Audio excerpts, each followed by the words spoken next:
Hello to both speakers. Can we test the mic first before we officially start in around 4 minutes? Just a quick mic test. Mic test, mic test. Can you hear me, Reshmi? Yes, Fatiha, all okay?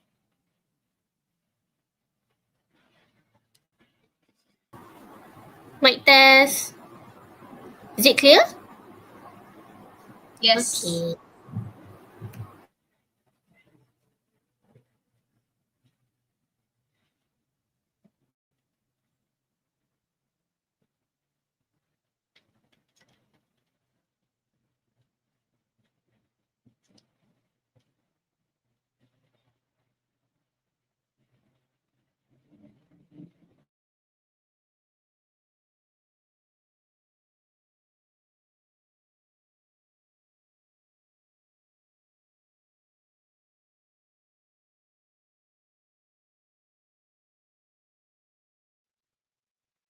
Miss Dan, can you try again? Janice is asking. Okay. Mic test, mic test. Clear, Janice? Janice, is that clear? Okay. All's good. All right.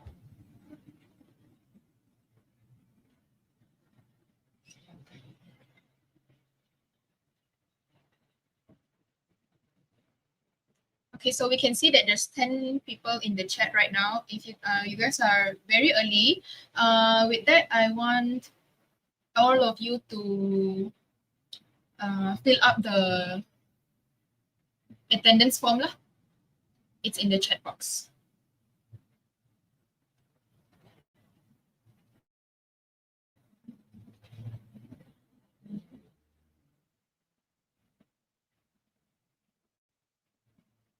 Hi, Avi. How are you doing, Avi?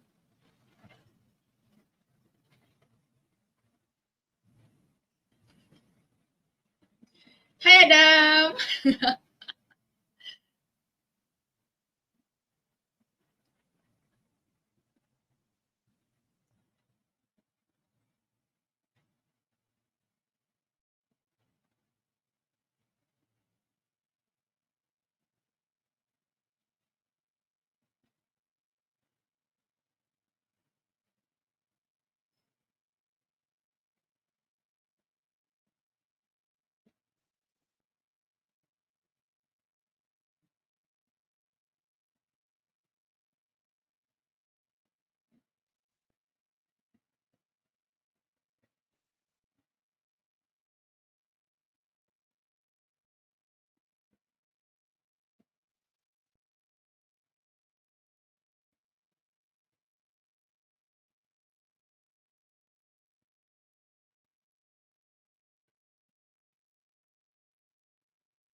All right, it's already 8:30 p.m.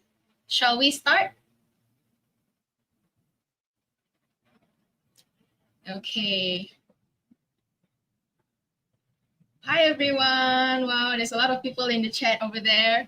All right, good evening and a very warm welcome to our distinguished guests, to our esteemed speakers, dedicated educators, as well as fellow trainee teachers. My name is Rashmi Sasmita Henry, and I will be your moderator for tonight's forum, Say It to Slay It. Now, tonight, we are hosting a dynamic forum to explore how the very fabric of our teacher talk, from rate to pauses, vocabulary, and tone, can profoundly shape student learning. We will be comparing all of our strategies that we will be talking about across the urban as well as the rural classrooms of Malaysia. Now, before we begin, just a couple of housekeeping notes to make this session awesome for everyone. First of all, everyone in the chat, don't forget to fill up the attendance form. Our team has already pinned it up there, and everyone can scan it as well on the screen right now.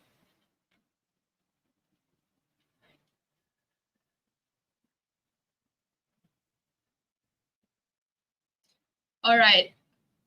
Okay, so this is a live conversation and everyone is part of it. So please use the live chat over there to share your thoughts and questions to our speakers. Our technical team will be monitoring it very, very closely. We also have a built-in time for a Q&A session later.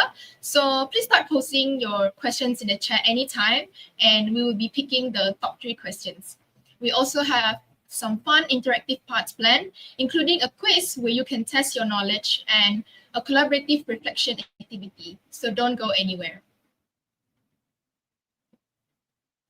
All right, make sure everyone has filled up the attendance link, and I will be starting with meeting our experts. The most exciting part, it is my absolute privilege to introduce our 2 expert panelists who bring invaluable perspective from 2 very different yet equally important educational contexts in Malaysia. All right, let's start with Miss Dania Sivagasan, an English teacher from SK AU Keramat in Kuala Lumpur.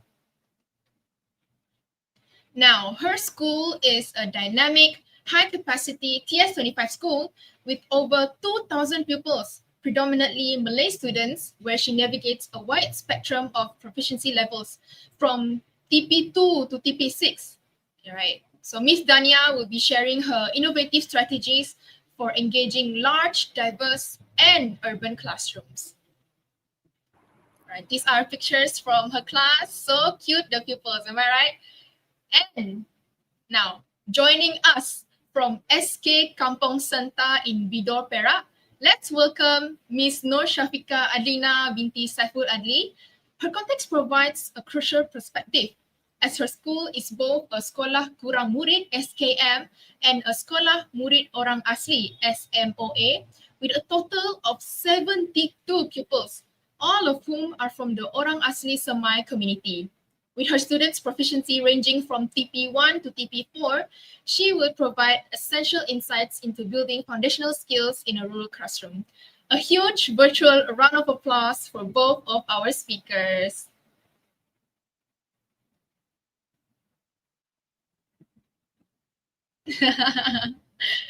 All right, thank you both of you guys for joining us tonight. So let's go straight into our webinar, our forum. Let's begin by diving into the core component of Teacher Talk. First of all, we have rate of speech.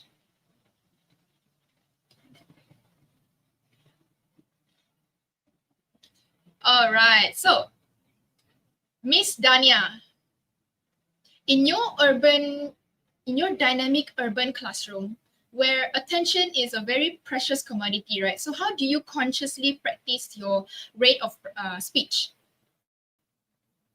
Okay, thank you so much, Reshmi, our moderator for today. Hi, everyone. I am Miss Dania. Okay, I'm a teacher at SKA Keramat, like what Reshmi said. So basically, for rate of speech, how do I practice that in my classroom is basically through adaptability. Okay, so we have to read the room. Okay, in urban schools, pupils' English proficiency levels, they vary very widely. Okay, so it depends on your pupils. You have to vary your speech to hold their attention.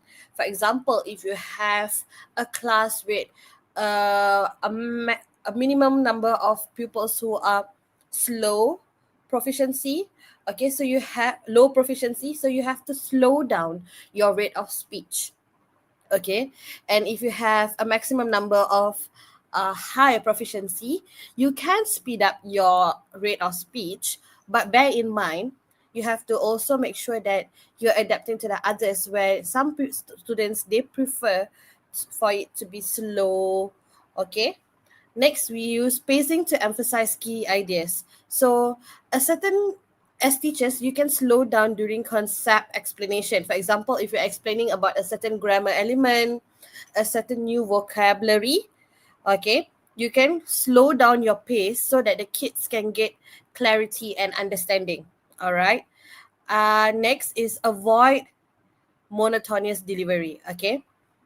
So its slight variations in speed can hold attention in a large, noisy classroom, but please make sure when you speak in your classroom, do not speak in one monotonous tone. Your kids will tend to fall asleep. Okay. Yeah. So speed up for high achievers during storytelling. All right. Try to play around with your rate of speech to read the classroom. Mm. That makes a lot of sense, Miss Dania. So, can you give us an even more detailed example of how do you use pacing to emphasize a key idea? Okay. All right. So, for example, maybe during a reading lesson, okay, if you're looking at year 4, they have a lot of reading passages in their syllabus, or even year 1 for the matter. Okay. You can intentionally slow down your narration when you're reading that story because you want the students to track, okay, so that people can track the text with their eyes and imitate the pronunciation. So always use the finger concept. Okay, ask your students to point your fingers to the words and ask them to read slowly after you. That's one technique that I feel that is kind of awesome when you're doing reading skills. Mm-mm. Yes, yes, yes. I agree. I agree. Very practical insight, by the way, Miss Tania. All right, so we move on to Miss Adelina. I think a slower rate seems absolutely crucial in your context as well. So, can you tell us why you intentionally reduce your pace? All right, thank you to the moderator for today. Okay, before that, hi everyone. I'm Miss Adlina. Okay, so in my school, it is quite different from the urban schools whereby English is the third language. Okay, in my school, okay, the first language will be Bahasa Semai, okay, and the second one will be Bahasa Melayu, and the third one will be English. So can you imagine they learn the third language? Imagine ourselves if we learn a third language, maybe Mandarin or Japanese. So it will be so difficult for us to actually like understand it complete just terus macam kita faham je kan.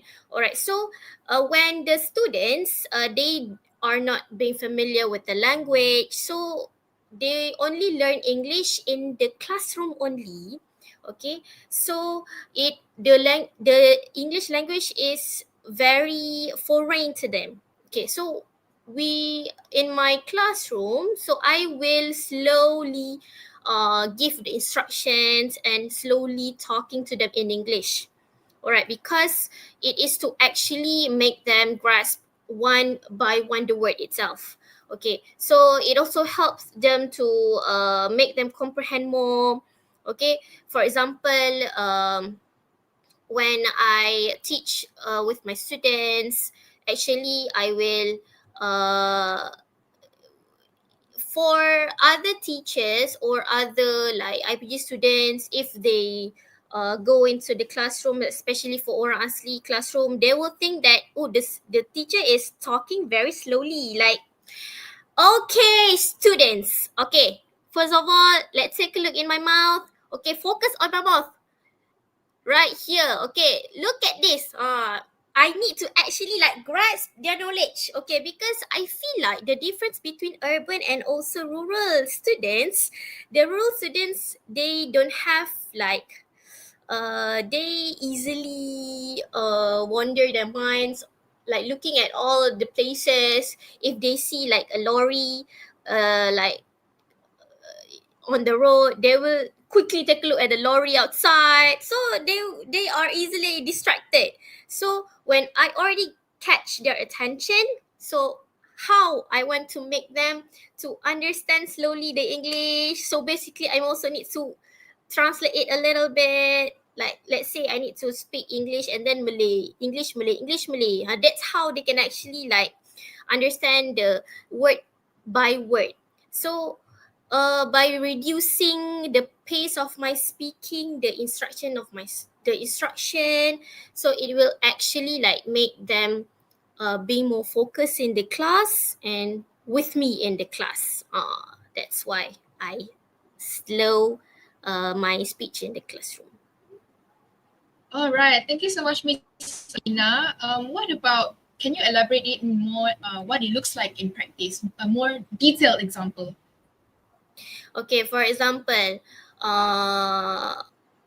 when when I went into the classroom, so I will teach some of the easy phrases that they remember. Okay, for example, if I need to use the textbook with the students, so they will already remember the word, the sentence, like open page, for example 71, like here, right? Okay, in my class, for example, year 5, I have about 12 students. Okay, if you see, it's actually small, right? The amount of 12 students. Mesti macam, oh, it's very easy for you to teach English for 12 students. But actually, 12 students, the diff, the there are many different levels. Okay, because the smartest kid in the classroom actually is the lowest level for the sekolah SK biasa. Okay, so I also have like PPKI students, about 4 students, okay, in one classroom. So PPKI students, 4 students PPKI, and another 6 or 7 or 8 is the normal students with TP 2 to TP4. So we need to actually like juggle a little bit. So that's why when I say to the students, open page, see my mouth, open page 42. I'm highlighting the shape of my mouth. Okay, and I also will make them repeat my instruction. For example, to make them can say the word properly. So that is one of the example on I slowly give the instruction in the classroom, because it will make Wow. them easy to keep track of the words mentioned. Yes, yes, I agree. So it's very clear that pacing is not just about speed, it's about clarity and connection. Now, let's talk Yes. about another vocal tool, the power of pauses. So, Miss Dania, in a very fast-paced urban environment, I think I would agree, everyone would agree that every second counts, right? So, how do you use pauses strategically? Okay, Rashmi, no problem. I'll explain on that. So, pauses is very essential in, especially if you are teaching English. Okay, the reason why is every letter or every sound in our alphabet has a different pronunciation or a different sound that comes out. Sorry, every different letter has a different sound. Okay, like A, the letter A has everything. You learn the phonics and phonology, right? So what I can say is strategic pausing. Okay, the first principle will be strategic pausing, as it will build your understanding. Okay, for example, short pauses after questions. Okay, let me give you an example. For example, if you're asking, what is the main idea? That's a short pause. Okay, so I'm giving pupils processing time. I'm giving them to think to give me an answer. So indirectly, I'm asking them to think. I'm not giving them. So what do you think is the main idea? Moving to the I'm not. It's not that there's no pause in that. That means you're not engaging with them. You're not trying to get them to think. Okay. So that is for strategic pausing to build understanding. So you want their mind to keep on running. Okay. Next is pauses for single transitions. For example, in a fast-paced urban classroom where teachers often switch between tasks. For example, okay, we're discussing synonyms today. Okay, but if you know if it's a high proficiency class, you can tackle two. You can tackle synonyms and antonyms. Okay, if you're teaching grammar out of context. So pauses signal transition. Some pause after questions to get them to change. Okay, we're moving to antonyms now. Moving to antonym now. So that pause shows your transition towards another topic. All right. And then we also have pauses for reflection. Okay. This is usually done towards end of your class. Okay. For example, after a challenging question, okay, silence encourages students to think rather than instant guessing. So you give time for the kids to think. Okay, as now we are all moving towards KBAT, HOTS, right? So you give them time for them to get their own um thoughts, their own meanings towards behind the particular topic of the lesson for today. So remember, the amount of pausing you have is strategic pausing. Okay, we have pauses for single transitions and also pauses for reflection. Back to you, All right. So Rashmi. can you give us like a real life example of this reflective pausing? Maybe even in a literature class. Okay, yeah. All right. Yes, very good. Yeah. Literature. Okay, if you're looking for year 4, year 5, year 6, right? We have our literature. We have our short stories, okay, we have our poems and so on. So when you give them a comprehension activity, for example, based on what they have read in the particular story, okay, like year 4, we did the Jungle Book. Okay, if you're giving them for the Jungle Book, you want them to talk about the characters and how the characters have impacted them. So you can ask them, how do you apply pauses? You can ask them. So, why do you think Mowgli decided to join the pack? Pause. Give them the pause. Don't follow up question yet. Hold up. Give them some time. Let them think. Let them process. Let them cook something. Yeah. Let them cook something. So then if you read the room, then you notice that some kids are okay, oh wait, who is Mowgli again? Then you come up. Remember Mowgli? The one with the long hair? You go like that. So you give them some time to process. As it is, kids these days, their attention skill, their attention span is very low. So you need Very, to, very short. yeah, you need to give them some hooks and a bit to think a bit. Yeah, that's all from me. Back to you, All Rashmi. right. So what about Miss Adrina? Your use of pauses also seem very, very intentional. So could you walk us through everything? All right. So for my class, okay, with my indigenous pupils, honestly, so actually I do the same kind of method, just like Miss Dania, by pausing during before and after key points. Okay, because we know that the pupils uh, are not comfortable with using English, so they if I say a simple sentence like I like to read magazine. Oh, that's the simplest one.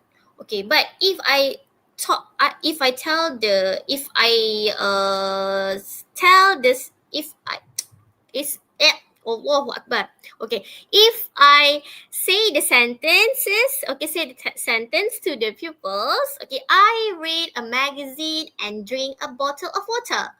Okay, they were like, all the students will be uh make like a confused face to me, and then terus macam ni no because I talk so fast without any pause.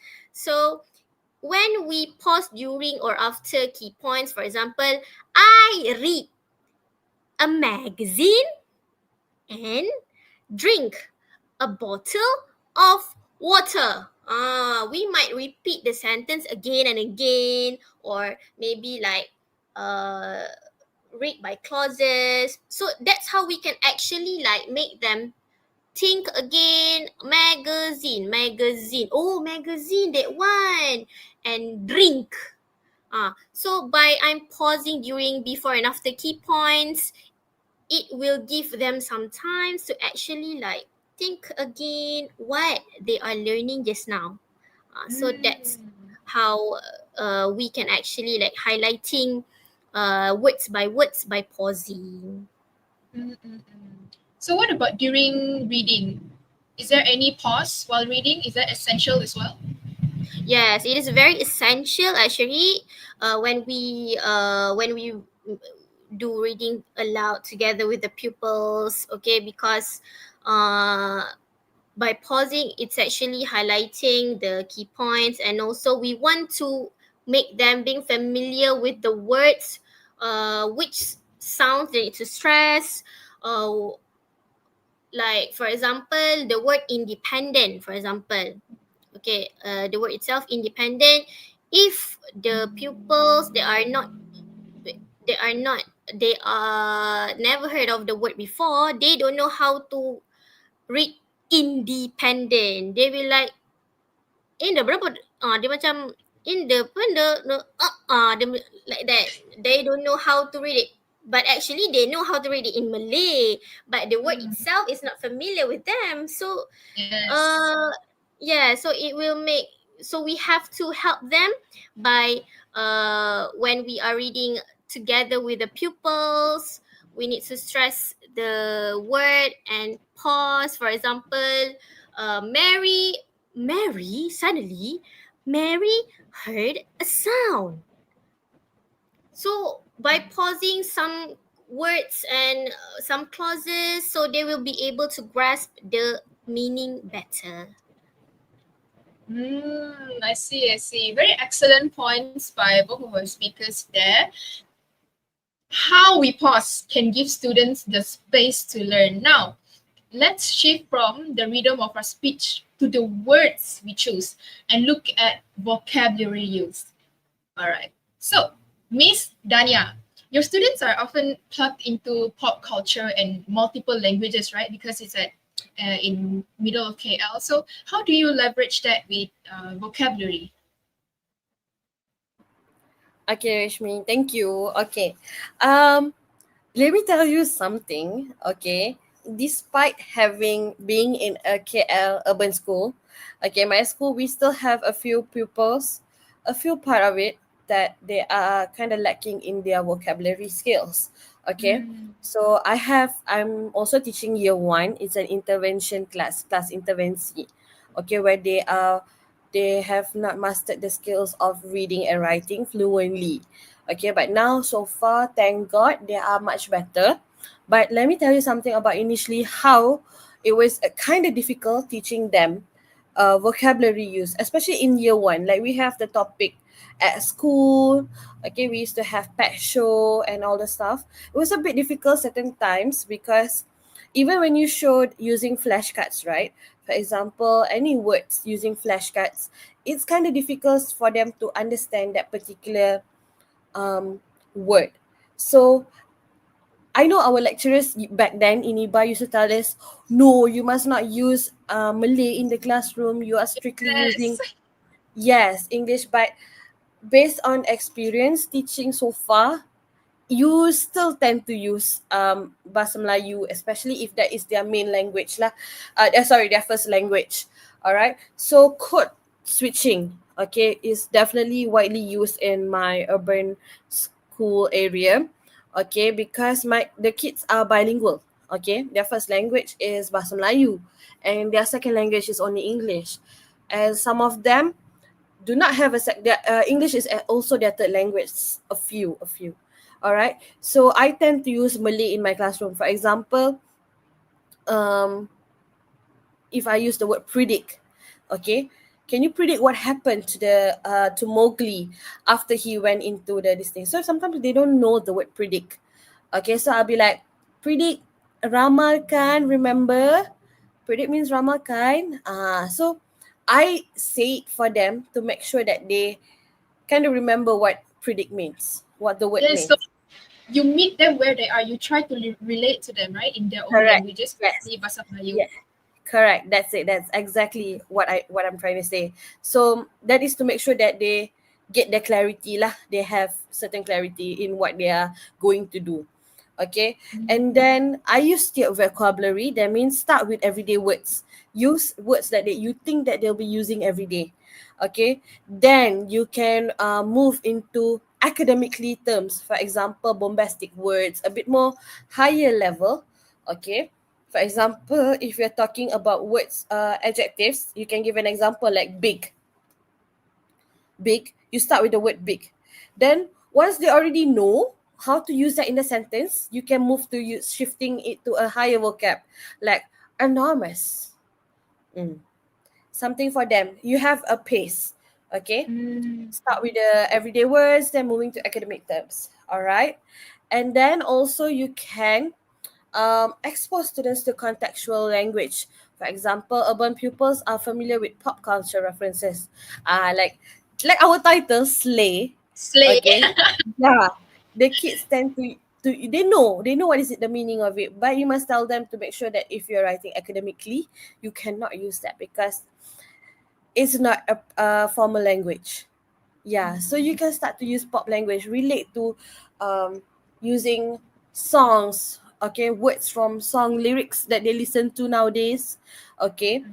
All the songs you can use the words. So because kids, right, they tend to capture things easily using songs. Sometimes they sing the song, they are not pronouncing it properly, but they somehow get the pronunciation, somehow they are there, but they don't know the meaning. So this is where we come in and teach them the vocab.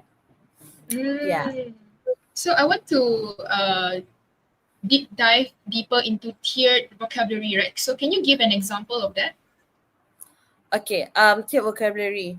So if you're using certain words, for example, everyday words with them. For example, what they do at home, you ask them, okay? Then capture the words that they are using. For example, like just now I mentioned, big, enormous, okay? If you're using tall, okay, you can explain to them what are the words after that? You're using superlative, comparative, taller.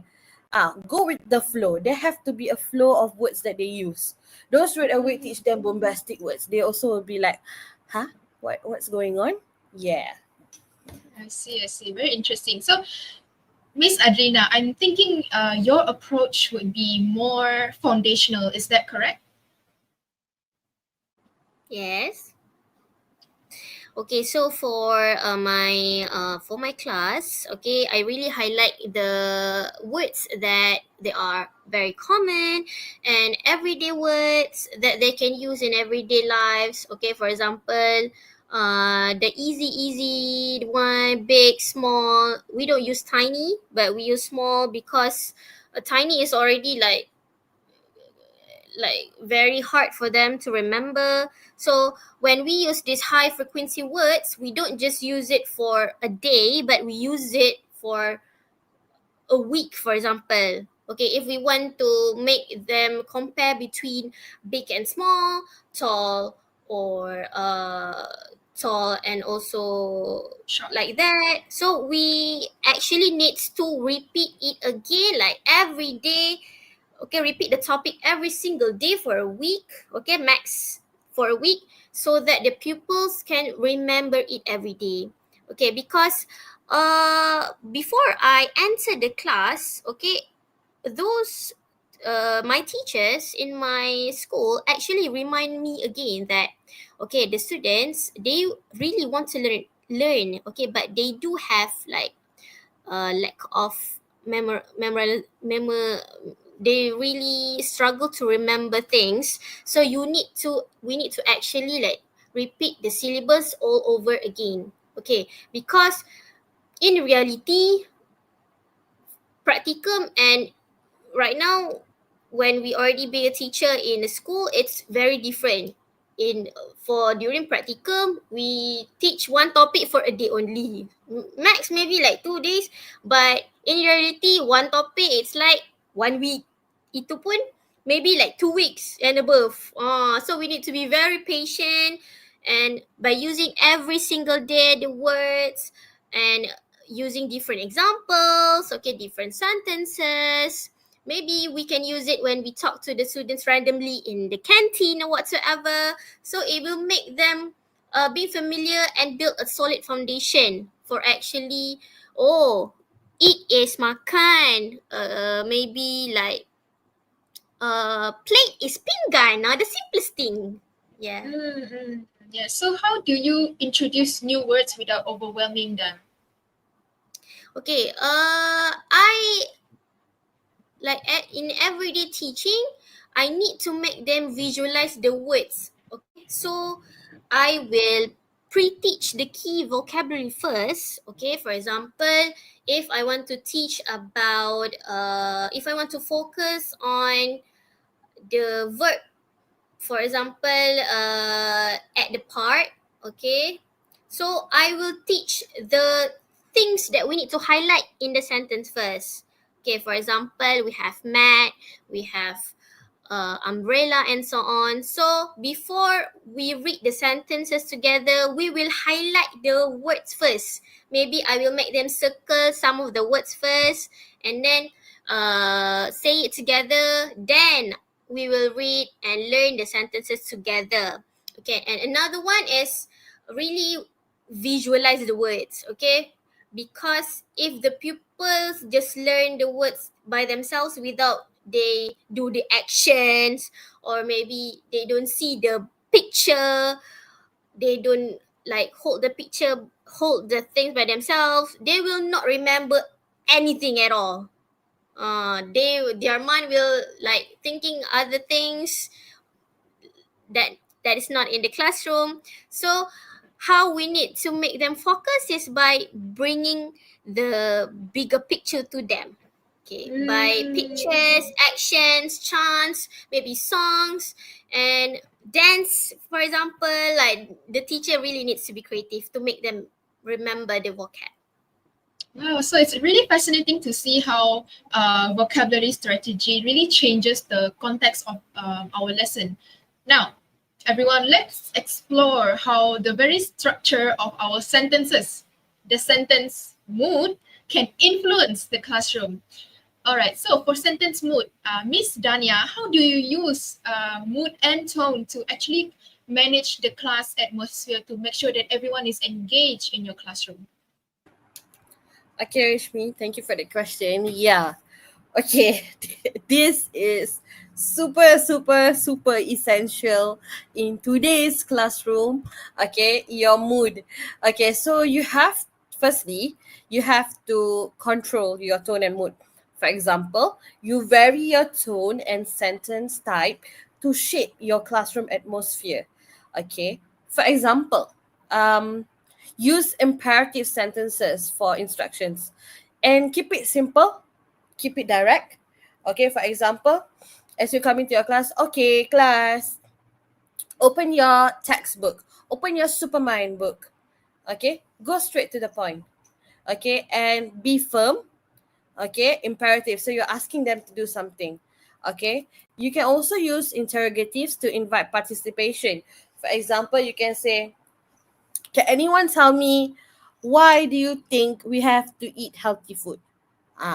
So you give them a question, can anyone? Okay, so you want them to give you an answer. Okay, don't just say why should we eat healthy food? Ah, it's leaving them like they're thinking, but they don't want to tell the answer. So if you say, can anyone tell me? That is when they will say, teacher, this one, that one, like that. Okay, and maybe you can use also exclamatory sentences for enthusiasm. Okay, to motivate the kids. Once the kid answer, for example, oh, we need to eat healthy food to be strong, then you say, that's amazing, good job, Aisha, like that. Be enthusiastic. You have to be hyper in your class. You as the teacher, you have to be hyper, because the kids will be hyper. You have to be hyper than them. Yes, that's one So thing lah.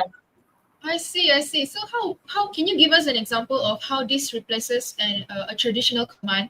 Because when I was still in primary school, the teacher would Okay. just be very stern, and it will make our affective filter very high. So can you give us an example on how to replace this? Okay, so yeah, use how to replace that. If you notice those days, right? It was chalk and talk. Okay, the teacher comes, tell you this and that. There's no engagement with them. When there's no engagement with your pupils, they don't have the mood to study. They don't have the mood to learn. So be friendly with the kids, but maintain a distance with them. Always remember you are the teacher and they are your students. So you can be friendly with them. You be like, come, give me ideas. Come on, I need some points. Try to be enthusiastic in the class. Okay, encourage mood. Notice, always be alert of pupils in your classroom. Yeah, some classes will have 12, 23, 35, 40 for that matter. But as a teacher, you are responsible for all of them. So pick, always look. Okay, if you see one kid like malu-malu nak angkat tangan, like, but he's like, yes, how about you, Afiq? What do you think is the answer like that? Call them out. Get them to engage. Okay? Yeah, so instead of also another thing, Reshmi, one example Yes. lah, okay? For positive interaction, okay, I would say, do not, there's always thing that you use negative imperatives, right? Try to replace it into ways to encourage them. For example, instead of saying, I don't talk like that, try to rephrase and say, guys, our friend here is talking. Can we pay attention to him? Yeah, try to make it more of a friendlier environment that respects each other. Don't try to be saying, don't talk, like that. It's, I don't know, I find it kind of not motivating the others. Yeah, Mm. that's one of my So for point. Miss, thank you, Miss Dania. And for Miss Alina, I would guess for your pupils at SMK Kampong Center, simplicity is key. Is that correct? Yes. Okay. Just like what Miss Dania said, we really actually needs to use some simple sentence structure with the pupils, especially the low proficient pupils, because it is very direct and clear. So what we learn in the classroom, for example, subject, verb, object, the things that the pupils need learn in the classroom, we need to use it back in our instruction. Okay, so we can stick to the imperative verb using just the base verb. For example, take out your green pencil. So we use the action verb in front in the beginning so that they will already like catch what we want to say. Okay, take out green pencil. Yes, they will know it immediately. Okay, and another one is, yeah, I really agree with the direct instruction. Okay, just like what Miss Dania said. Okay, to be very stern, but like in a friendly way. Okay, because we most of the students right now, they feel like if we are being too friendly with them, they don't want to listen to our instruction. They will be like glue apa nye teacher, macam tu. Because we are too like friendly with them. So we are being friendly at the same time when they do some kind of like negative behavior, of bad behavior. We need to be strict and we need to help them to know their mistakes at that time. Okay, because I feel like during my practicum era, when I face some kind of students problem with behaviors in the classroom, okay, I do not being very stern with the pupils, and they will just do the bad behaviors again. So that's my mistake. So we need to be friendly at the same time, be stern, and give direct instructions so that for my rural pupils, rural classroom, they will instantly understand it because they are not familiar with the sentences. So if we use complex sentences, they will be confused and it will take a lot of time for them to understand and give responses to us. Okay, thank you, Miss Adlina. So, using mood and structure to guide behavior is extremely powerful. Now, for our final topic, let's combine two closely linked ideas, repetition and modeling. Let's start off with modeling. Miss Dania, how does modeling fit into your teaching, especially with, as you mentioned, mixed ability classroom or schools? Okay, Rashmi, thank you. Oh, before that, yes, Miss Adlina, I really agree with you just now regarding the point where they will be like, melekit je dekat kita orang. But yeah, okay, so moving to modeling. Um, okay, teachers, we demonstrate desired language use. Okay, we demonstrate what language we want to use. For example, in urban classroom environment, students often need visual and spoken models. Okay, so always visualizing, okay, is very, very, very, very important. Okay, you can use pictures, you can use your facial expression, you can use any videos. Okay, like in my school, AU Kramat, each classroom we have a smart TV attached to each classroom. So I maximize the use of the smart TV because it attracts the pupils. Okay, to understand particular language. So for example, when I say I want to demonstrate desired language, I will show them. Watch how I pronounce environment. Okay, so I will show them my lips. Okay, I will show them how I pronounce environment. Go with the blending technique. Okay, environment.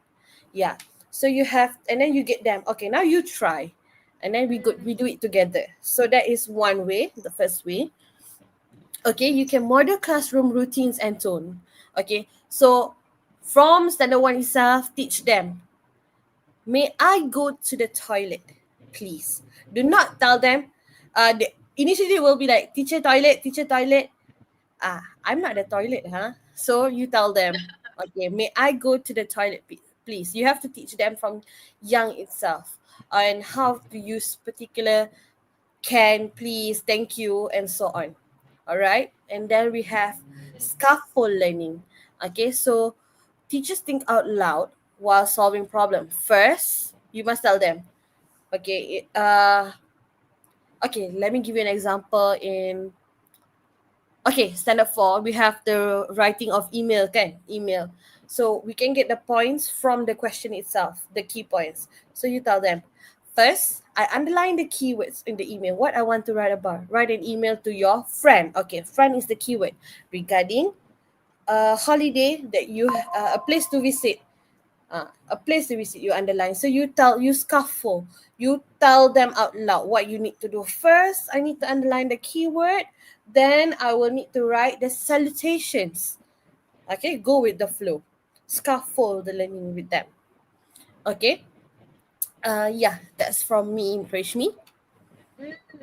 All right. So, Miss Adina, I would guess you use modeling in a very similarly foundational way, right? Yes, yes, yes. Because task modeling, okay, just like we demonstrate our desired language use is really important. It gives a clear direction to the pupils on what they need to do. Okay, so by using videos, pictures, and also us as a teacher, we can demonstrate it by ourselves, especially if it's like a project based learning. So we can show to the pupils, or we can actually do it together with the pupils first, and then they will independently make it by themselves. So it really helps them to be in the classroom and take all the knowledge better.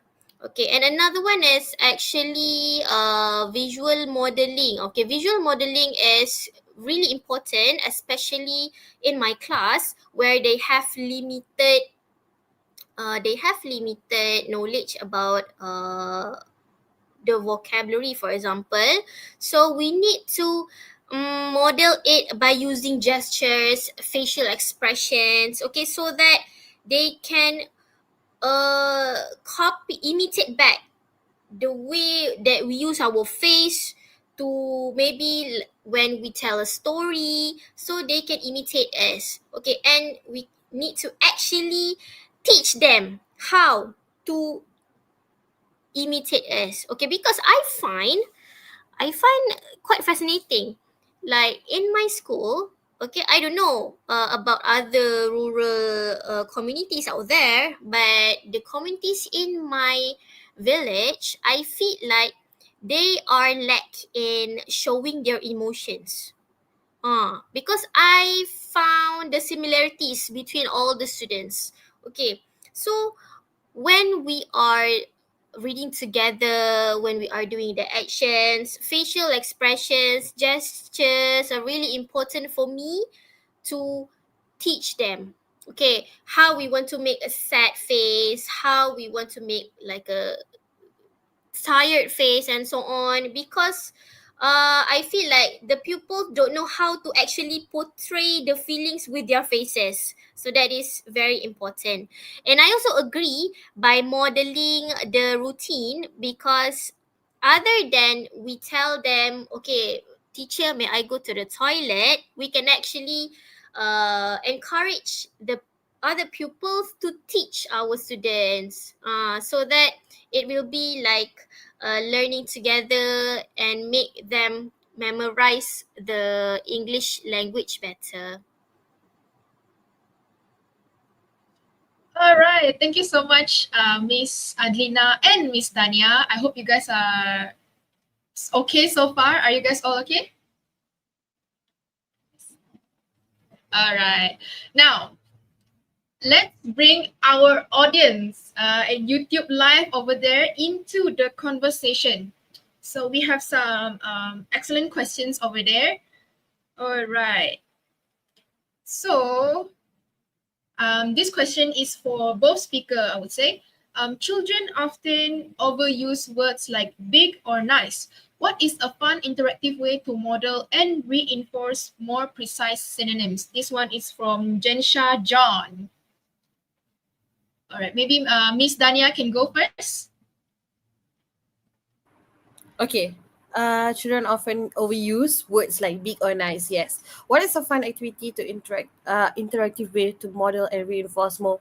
Okay. So yeah, here it's very common in urban classrooms where you get kids that they always use the word big or nice. It's very nice. It's very nice. So we as a teacher, what we have to do is we have to broaden their vocabulary skills. Okay, their vocabulary box, I would say.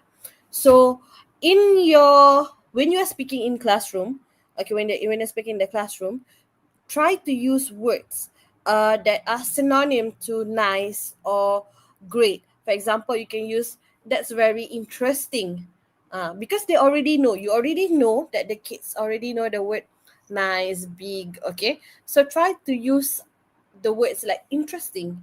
Oh, that's amazing. Try to use words like that. So in the classroom itself. And another thing that I feel that is kids these days lack is the use of dictionary. So we have in our DSKP, if you look at that, we have the content standard and learning standard. One of it is using dictionary, high vocabulary. I can't remember what exactly is the phrase, but dictionary. So take your kids to the library, take your students to the library, or emphasize the use of dictionaries. Okay, in urban classrooms, okay, in urban schools, try to talk to the parents, get them to at least have one dictionary at home and give them words. Okay, for example, you give them certain words. Okay, today I give in a week you give them 5 words. They have to go back home, find the synonyms, and maybe construct sentences regarding that. I think I did that. My teacher did that with me when I was back in primary school, and that helped a lot. So I still feel that one old traditional method is still the best. Yeah, that's all from me. How about Miss Adina? I feel like for this one, we can make like actually an activity to make them memorize more. Okay, for example, when I take a look at Pinterest, Okay, how we can make them not use the word again and again. First, we can slowly teach them the advanced word for that. Okay, maybe big is enormous, right? Okay, so how we can actually make them understand or memorize it, not just using big big big all the time, is maybe we can make like a basketball team game. Okay, for example, okay, because I like to do some games with the pupils, they really like it so much. Okay, we can make like we can paste a net, basketball net on the whiteboard. Okay, and then we have the word big, for example. Okay, or the word is big and maybe beside it is small or whatsoever, so they will got like different words, for example enormous. Okay, this is also very suitable if we want to learn about comparative adjective, for example. So when they take a look at the word enormous or maybe gigantic, so they need to throw the ball in which net. Is it like a, is it the net for the big word, or is it net for the small net? Is it net for the small word? So I think it is also interesting for them to make them play a game, at the same time learn that big is also, we can use it using the word synonym, using the word enormous and also gigantic. Mm. So we have another question here for Miss Dania. We know we need to repeat new vocabularies like gigantic or fragile multiple times, but how can we do this in a way that feels fun and natural, not like rote memorization? Okay. Um, you see, we are dealing with children here. What do children like? They like games, right? So try to come up with games. Okay, for example, you can maybe do word detective. Okay, so pupils listen to the target word in your speech. For example, like you said, by JKJK something. Okay, so word like gigantic or fragile. Okay, you come up with games regarding that. When they hear it, they raise their hand or clap. For example, we give clues. Okay, it means very big. It starts with the letter G. Then they will try to guess, oh, gigantic. Okay, and then they pass the word to the pupils. Pupils make their own sentence. The next person pula will make the sentence. So it's like a game, chain-based game learning where pupils will listen and at the same time they will remember the word. That is one way of making that using games. Another thing is visual or action. Okay, for example, use flashcards maybe. Okay, when you are in teaching a particular new vocabulary, flashcards is super essential. Okay, either you can make it e-flashcard or you can make it print it out and paste it around your class. Okay, regarding that particular vocabulary that you are teaching for that whole month or so. Okay, um other than that, maybe you can also use yourself. Okay, for example, gigantic. How do you explain to them? How do you want them to remember what does gigantic mean? Use your action. Okay, it's gigantic. Okay, it's fragile. Something like that. Yeah. Ken, okay, to the person who asked that question. All right. So this question is from Grace, and hi, Grace. So to Miss Adlina, right? So during a shared writing activity, if you see a student is struggling to start a sentence or is using the wrong tense, what is your go-to gentle, in the moment correction technique? Alright, for this one, okay, shared writing activity, start a sentence or using wrong tense. Okay, for me, I think I really emphasize the sentence structure technique, whereby I will give like a specific sentence structure and they need to fill in the important keywords that we are highlighting in the lesson. So maybe the gentle way, for example, if my pupils tend to do it wrong when writing the sentence, I will help them by giving some clues. For example, uh gentle correction, is it like gentle correction my behavior or the solution to it? Oh, okay. So I for think it's me to maybe to help the more your mood or your behavior. my behavior. Okay, so for my behavior, first of all, I will give them some clues, on how to make the sentence. Okay, help them. Maybe give them like the first sentence first. Okay, and then after that, I will ask around the class. Okay, can someone help Amina, for example? Okay, what do you have in mind? Okay, let's think about it together. Okay, for example, I like to buy a pair of trousers. So they don't know how to write I like to buy a pair of trousers. So we can use some gestures. For example, okay, let's do the gestures. I like. Okay, so we can use that action to make them use the word so that if they got it wrong, okay, I can actually like recorrect the sentence, the word again. Okay, and also maybe like if they, let's say they write I go we going to the, okay, so maybe I will say it, oh, we are going to the day. I will help them by recorrect it and say the correct one, and I will make them repeat after me again. Okay. I think that's all. All right. Thank you, Miss Adina. For Miss Dania, another question for you. Would you like to answer it as well? I think it's from my classmate Avinash. Are you down to answer? All right. So the question is, how can you incorporate scaffolding when you're teaching new vocabularies to your student? Okay, Avi. Thank you, Avi, for the question. Okay, scaffolding, is basically, why do we have scaffolding? Is gradually to help pupils understand, use, and remember the new words by following a certain sequence, step by step. Okay, so firstly, what you have to do, Avi, is always start with what they already know. Okay, try to identify that. For example, if I'm teaching the word, like just now, let me use the example by the word fragile.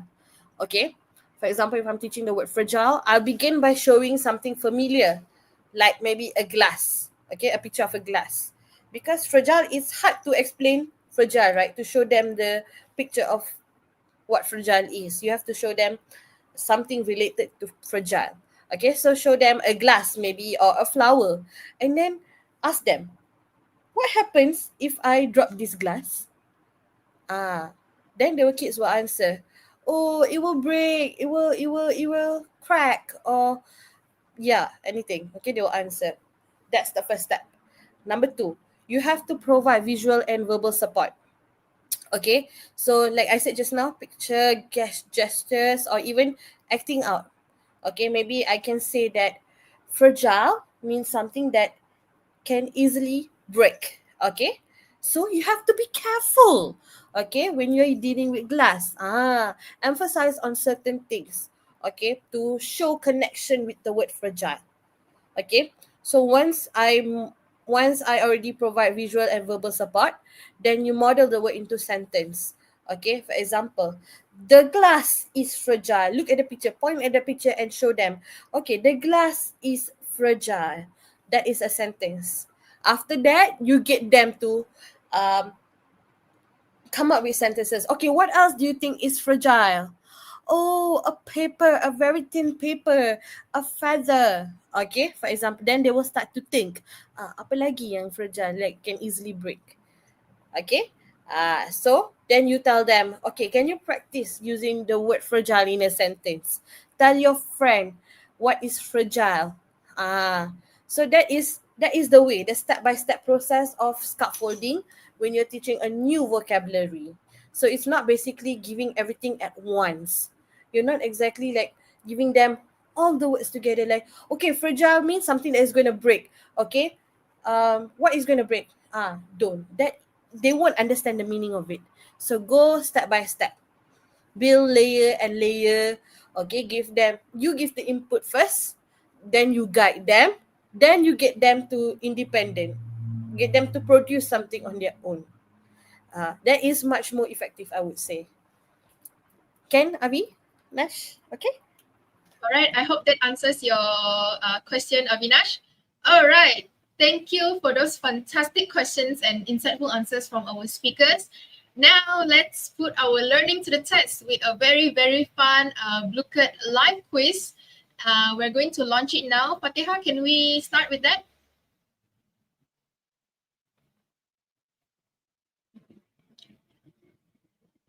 All right. Everyone can scan and join it. Can we also answer? Yes, yes.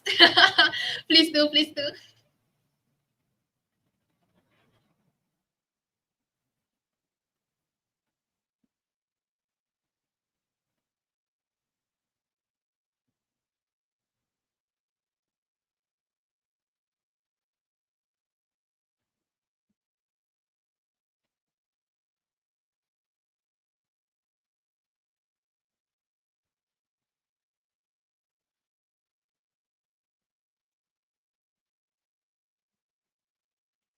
We'll wait for around 10 more seconds for everyone to join.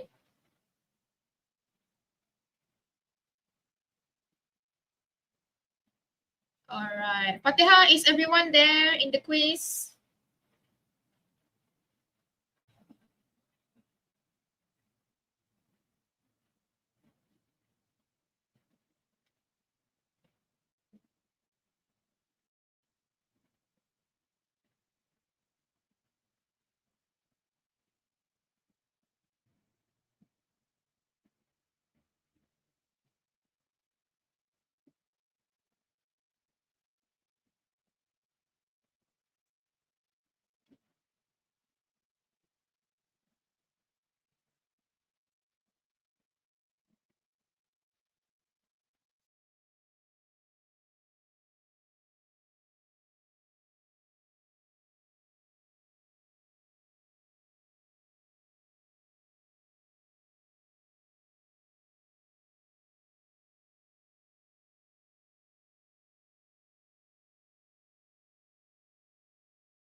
All right, everyone can join.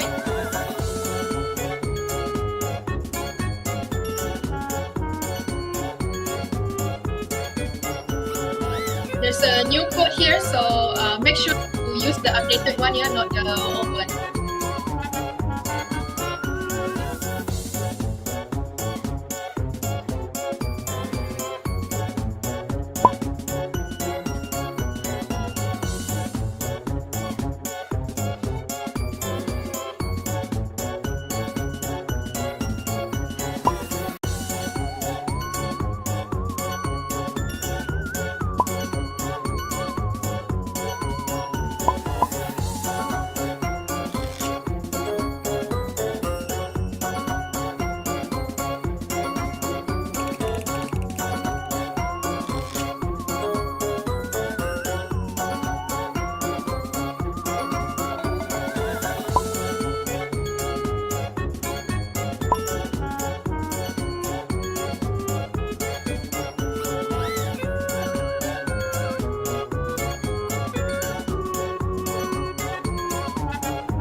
Okay, so it's already in the chat box. Everyone can just click.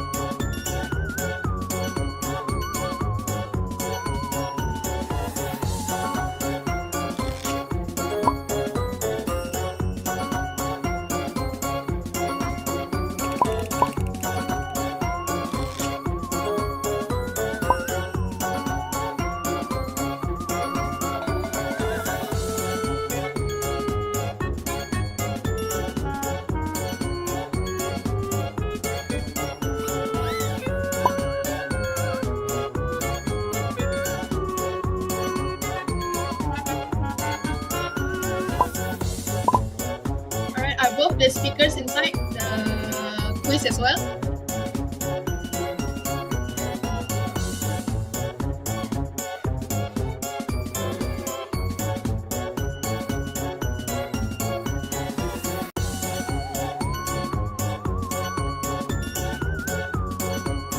All right, I think we can start the quiz. Fatihah, on to you.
Wow, I think Zeti is winning. Good job, Zeti.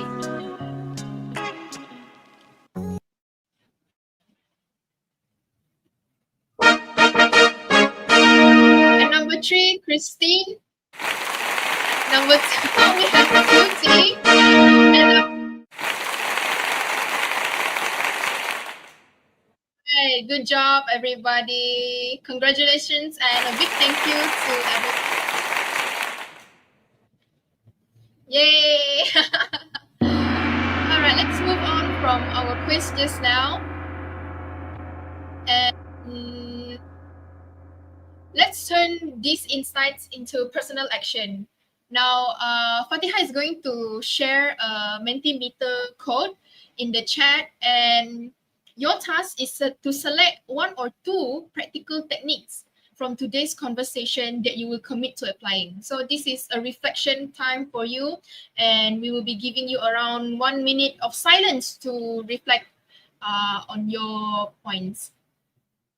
You can now input your commitments, into the Mentimeter board, and we are going to watch our collective action, our collective plan to grow. So you guys can all start writing your answers in the Mentimeter chat box.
Okay, so Fatiha.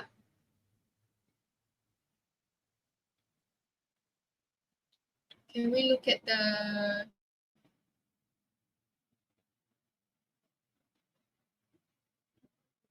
Okay, everyone, make sure you click on the correct link here.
All right, so Fatiha, can we look at the answers now from our audiences?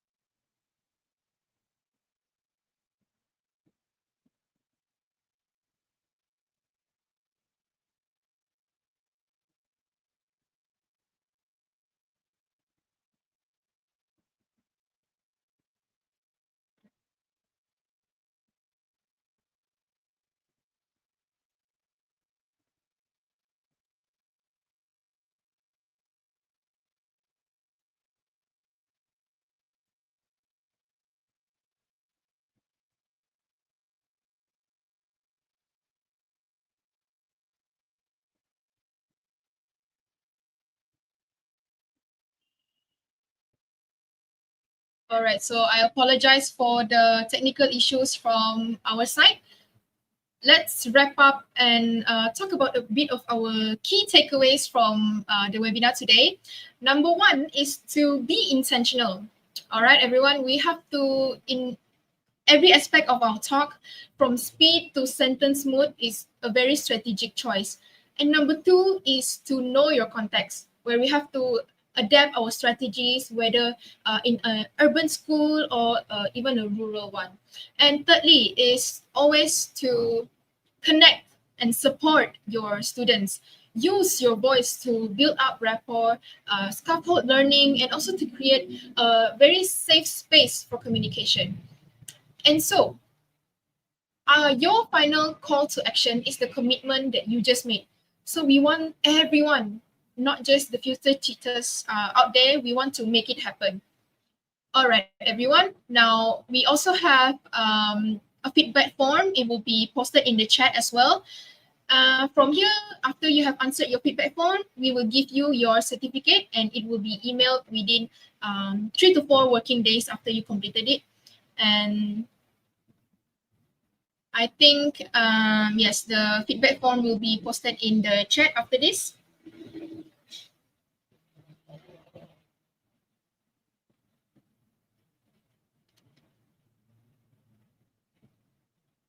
All right. So don't forget to scan the QR code and answer your feedback form for your e-certificate. So to formally close this forum, I hand over to our event director, Miss Nur Sofia Alisha binti Saiful Adli. Fun fact, she is the second speaker, Miss Adlina's sister herself, and she is our beloved event director. To you, Sophia, thank you so much.